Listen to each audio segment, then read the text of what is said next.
My daughter got her first cell phone and started texting someone late at night. I checked the messages.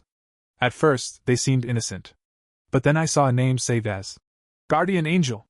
They were saying things like, "Your parents don't understand you," and "You'd be happier if you lived with me." When I traced the number, it wasn't another kid, it was our 45-year-old neighbor.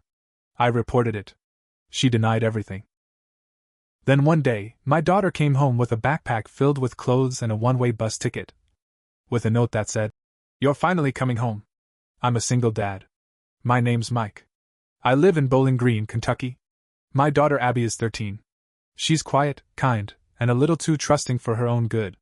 She still leaves out cookies for Santa, even though I know she doesn't believe anymore. That's the kind of heart she has. Her mom left us when Abby was 10. Packed a bag and said she needed to find herself. She never looked back. I've been trying to do both jobs ever since. I don't always get it right, but I never let Abby feel unloved. She's my world. Last year, I bought her a phone for her birthday.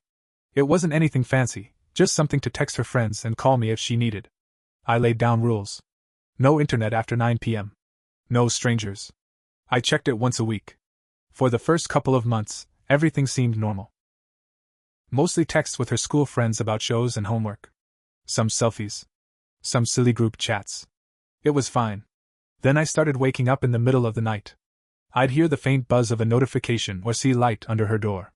One night, it was almost 2:30 in the morning, and I finally had enough. I walked in without knocking. She jumped like I'd caught her with a cigarette. I asked for the phone. She hesitated. Then she handed it over. There was a contact saved as Guardian Angel. The messages weren't dirty. That almost made it worse. They were intimate. Emotional. Manipulative. I think about you all the time. Your dad doesn't really understand you, does he? It hurts to see you unhappy. If you lived with me, we could fix all of that. My hands were shaking. I tried to stay calm. I asked her who it was. She just said, "It's a friend." I did a reverse lookup on the number. Lisa Morrow. Our neighbor. 45. Lives alone. Keeps to herself. Has never once had a normal conversation with me or Abby. No kids. Just a worn-down porch, a half-dead garden, and 2 pit bulls she keeps chained to a tree. I went cold. I called the police right then. I showed them everything I found, texts, call logs, the contact name. They opened a case. An officer came to our house. Abby was scared. I was beyond angry. Lisa denied everything. Said she didn't know how Abby got her number. Claimed someone must have spoofed her phone. She was calm, like this wasn't her first rodeo. She didn't even look me in the eye. I wanted to break something. The police couldn't press charges. Not enough evidence. They told me to watch Abby more closely and keep records of any more contact. That wasn't good enough for me. Over the next few weeks, Abby got more withdrawn. She stopped drawing. Stopped smiling. She started locking her door. Every time I asked what was going on, she'd say, "You wouldn't understand." I knew Lisa was still talking to her. I just didn't know how. Then came the worst day of my life. I got home from work and saw Abby sitting on the couch, shaking. Her face was red and her backpack was on the floor. She didn't say a word. I opened the backpack. Clothes. Her favorite stuffed animal. Toothbrush. A Greyhound bus ticket, one way, to Louisville. I nearly dropped it. There was a note tucked inside. "You're finally coming home. Guardian Angel." I lost it. I held Abby and asked her what happened. She cried and said she didn't know. That she got the ticket in her locker.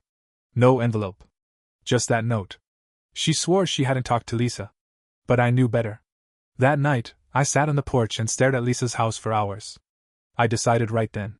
If the law wasn't going to protect Abby, I was going to handle this myself. I took a week off work. Told them it was a family emergency. Every day, I watched Lisa's house. Parked at the end of the street. Sat behind tinted windows. I learned her schedule. She left at 8:10 a.m. every morning. Returned around 4:45 p.m. She always went out on Thursdays for groceries and always took her trash to the curb just before midnight. I bought a cheap drone off Amazon. Started flying it at night, quiet as a whisper. I hovered it over her backyard and saw something strange. She had a greenhouse. At first I thought it was just plants. But inside were 3 small security cameras. Pointed toward our house. Toward Abby's window. That's when I knew she was watching us. I started digging through her trash. Yeah, I know how that sounds. I wore gloves. Hoodie. Did it late at night. I wasn't proud, I was desperate. On the 5th night, I found a black journal. Water damaged. Stuck to old fruit peels and beer cans. I flipped through the pages. Most were blank or smeared. But one page was still readable. She wears her hair like I did at 13. I want to protect her. Take her away. Her dad's soul is rotten. He's not meant to raise girls. They're meant to be cherished. She told me I'm the only one who gets her. That's enough. That was it. That was the moment I stopped being a father trying to protect his daughter. I became something else. I became the man who was going to ruin Lisa Morrow's entire life. I took photos of that journal page. I scanned it, printed 5 copies, and hid the original in a Ziploc bag under a loose floorboard in the garage. I wasn't going to lose the only real evidence I had. The next morning, I went to the police again. I handed them the journal page, the photos of the greenhouse cameras, and the Greyhound ticket. They were more interested this time, but still hesitant. They said it raised concerns, but it wasn't enough to prove criminal intent. They told me they'd talk to her again. Maybe even get a warrant to look at her electronics. But that could take weeks. I didn't have weeks. Lisa must have sensed something had changed, because she suddenly stopped leaving the house. Curtains drawn. Lights on at all hours. The pit bulls barked day and night. I kept my distance. But I didn't stop watching. Then, one morning, I found something on our porch. It was taped to the front door. A small envelope. Inside was a picture of Abby at the grocery store. Taken from a distance. Printed on regular paper. No message. Just the photo. I stood there for a long time. That afternoon, I bought a pistol. Legally. Locked it in a safe. I wasn't going to use it unless I had to, but I needed to know it was there. For Abby.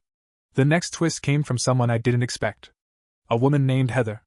She worked at the animal shelter downtown. She called me and said she used to rent a room in Lisa's house 6 years ago. She ever talk about kids? I asked. Heather went quiet. Then said, yeah. All the time. Heather told me Lisa lost custody of her niece years ago. Something about emotional manipulation. The courts ruled she had unhealthy attachment behaviors. Sounded familiar. I asked Heather if she'd make a statement. She said yes. Said she still had some of Lisa's old letters she'd kept because they creeped her out. She emailed me scans that night. One stood out. You don't need your parents to tell you who you are. They lie because they're scared. Come stay with me. We'll fix everything. Same words. Different kid. I drove those letters straight to the detective handling the case. He looked uncomfortable. Said it still wasn't airtight. That night, Lisa struck back. I woke up around 2 a.m. to a beeping sound. My truck alarm was going off. I ran outside and saw both my tires slashed. Driver's side mirror smashed. On the hood, scratched into the paint. Bad dad. I called the police. Again. They took photos. Filed a report. Said they couldn't prove it was her without a witness or camera footage. I told them to check her cameras. They said they'd need a warrant. I couldn't sleep.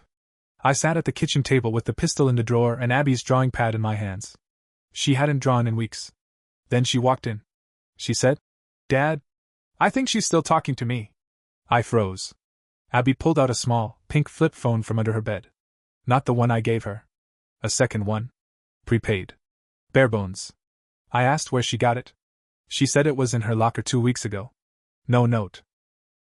Just a phone, with one contact saved. Guardian Angel. She told me to lie to you. Abby said, eyes full of guilt. Said you'd ruin everything. That night, I made a plan. Not just to stop Lisa. But to destroy her. Not violently. Not with fists. I was going to make sure Lisa Morrow never felt safe again. I kept the pink phone. I scrolled through every message. Some had been deleted, but enough remained to make my skin crawl. Lisa had been texting Abby almost every night, using phrases like, when the time is right, come to the backyard. You'll see a flashlight signal. That means I'm waiting. Leave quietly. Don't wake him. I didn't sleep that night. I sat by the window with the pistol and a thermos of coffee, watching her house, waiting for that flashlight. Around 3:17 a.m., it blinked. 3 short flashes, then a long one. Coming from the greenhouse. I stayed calm. I didn't go over there. I waited. 10 minutes later, I saw her open her back door. She walked out in slippers, paced for a few seconds, then went back inside. She was checking. Seeing if Abby would show. This wasn't just obsession. This was planning. I took the phone to the police the next morning. Told them about the signal. The deleted texts. The hidden burner phone. Finally, they agreed to get a warrant for her property. It would take 48 hours. So I took it a step further. I called Heather again. Asked if she'd be willing to talk to a local reporter. She said yes. I sent everything, screenshots, letters, the photo on my porch, to the local paper. They were cautious, but one young reporter named Travis bit. The article ran the next day. Neighborhood disturbance or dangerous obsession. A father fights to protect his daughter. It didn't name Lisa directly. But it gave enough detail that anyone on our street could figure it out. The day it published, Lisa lost it. I saw her screaming at the mailman. Saw her walking down the street barefoot in a robe, yelling at nothing. Cops were called. She wasn't arrested, just checked on. But her face was red, wild. She knew it was me. That night, my house lost power. Just mine. Not the block. I went outside with a flashlight and found the breaker panel had been ripped open. The wires were torn out by hand. There were fingerprints. The cops came again. Logged it. But still, no arrest. Then Lisa made her final move, one that almost worked. 2 days later, Abby went missing. I came home from the grocery store and her window was open. Her bed empty. The phone gone. I called everyone. Called the police. Called Lisa's name so loud my throat tore. They found Abby 6 hours later at a gas station 30 miles away. Alone. Crying. Wrapped in a coat that wasn't hers. A security guard had found her sitting outside near the vending machines. She said she'd changed her mind and didn't want to go through with it. When I asked her what she meant, she said Lisa told her, "This time, we'll make it stick. I rented a place upstate. We're leaving tonight. You won't miss him once we're gone." But when Lisa didn't show up at the meeting spot, Abby panicked. Apparently, Lisa had planned to sneak her out in stages. First to a motel. Then to her safe place. That was the final straw. With Abby's statement and all the evidence I'd collected, the police finally raided Lisa's house. What they found? Worse than I imagined. The police raided Lisa's house at 6:42 a.m. I watched from my porch as 6 officers walked up her front steps and banged on the door. She didn't answer. They forced it open. 20 minutes later, they walked her out in handcuffs. She didn't look angry. She looked empty. Like her mind had already left the house long before her body did. Then they brought out boxes. Laptops. Journals. Memory cards. And a red suitcase with Abby's initials on the tag. The report came out 2 days later. Lisa had been planning this for months. She had maps. Routes. Fake IDs for her and Abby. Letters written as if from Abby, saying she was choosing to leave me and start a new life. They even found wigs. Clothes in Abby's size. And videos. Videos of Abby walking to school, taken from Lisa's upstairs window. She'd been recording my daughter without us knowing. But the worst part? She wasn't working alone. They traced payments from an out-of-state account. Found messages on her email from someone in Tennessee, an ex-girlfriend of hers, who had a record for child endangerment. They were planning to take Abby to her place in Memphis. The full picture was worse than I ever imagined. Lisa was charged with attempted kidnapping, stalking, unlawful surveillance, and possession of materials with intent to exploit a minor. Her trial was public. The courtroom was packed every day. I sat in the front row with Abby, holding her hand. She never looked at us. When the verdict came in, guilty on all counts, I didn't cheer. I just felt tired. Like I'd been carrying a truck on my back for months and someone finally let it roll off. She got 30 years. No parole. But here's the part that still haunts me. After everything came out, Abby admitted something. She'd been sneaking out before. Months earlier. Just for a few minutes at a time. To talk. She said Lisa made her feel special. That Lisa told her things I never did. Things like, "You're the smartest girl I've ever met." Or, "You're the only one who really sees me." Abby cried when she told me. Said she didn't know it was wrong until it was too late. That was my mistake. I missed it. I missed the signs. I was so busy working, paying bills, trying to keep our lives together, that I didn't see someone stealing my daughter right in front of me. I forgave her. But I didn't forgive myself. Even now, a year later, I check her phone every night. We talk more. We go to therapy together. And we've gotten stronger. But I don't sleep right anymore. I hear every noise. Every creak. Every whisper of wind feels like a warning. Lisa's house sat empty for a while. Then one night, I saw a truck pull up. 2 guys got out, kicked the fence down, and smashed every window in the place. I didn't stop them. I didn't call anyone. That house stayed broken for a long time. Eventually, it was sold to a developer who tore it down. They put up a tall white fence and a row of trees. Now when I look out Abby's window, I don't see Lisa's porch. I see a reminder that monsters don't always hide in shadows. Sometimes, they sit next door and wave politely. And sometimes, if the world won't stop them, you have to.